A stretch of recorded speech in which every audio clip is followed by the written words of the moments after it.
Senior anchor person अप्सा कोमल हमें join कर चुकी हैं।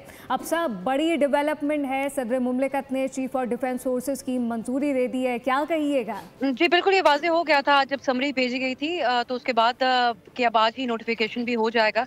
एक मुख्तसर 1 लाइन का नोटिफिकेशन है, लेकिन ये तकरीबन 7 से 8 दिन जो एक बीच में इल्तवा था, ऑल्दो इस तैनाती के हवाले से कोई टाइम फ्रेम तय नहीं किया गया था।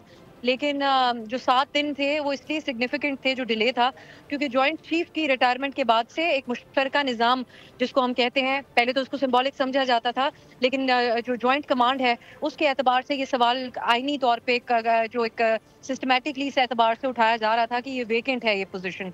सो सीडीएफ की तैनाती का आज नोटिफिकेशन तो हुआ, लेकिन बीच में जो एक डिले रहा उसने बहुत सारी कयासराइयों और सवालात उठाने का मौका फराहम किया।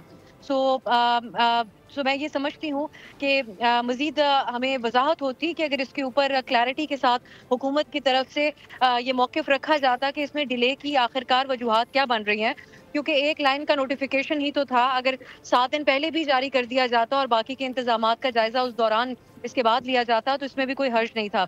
लेकिन ये हमें ज़रूर देखना होगा कि असल इस डिले की वजूहात क्या बनी? क्या वाक़ई होमवर्क नहीं था या फिर अप्सा कोमल, इसके अंदर कोई और बहुत एक शुक्रिया मुख्तलिफ राय आपका। और पाई यकीनी जाती तौर थी? पे बड़ी डेवलपमेंट है, सदर मुमलिकत ने फील्ड मार्शल सैयद आसिम मुनीर की बतौर चीफ ऑफ डिफेंस फोर्सेस की समरी मंजूर कर ली है। सब्सक्राइब करें और बेल दबाएं ताकि कोई खबर रह न जाए।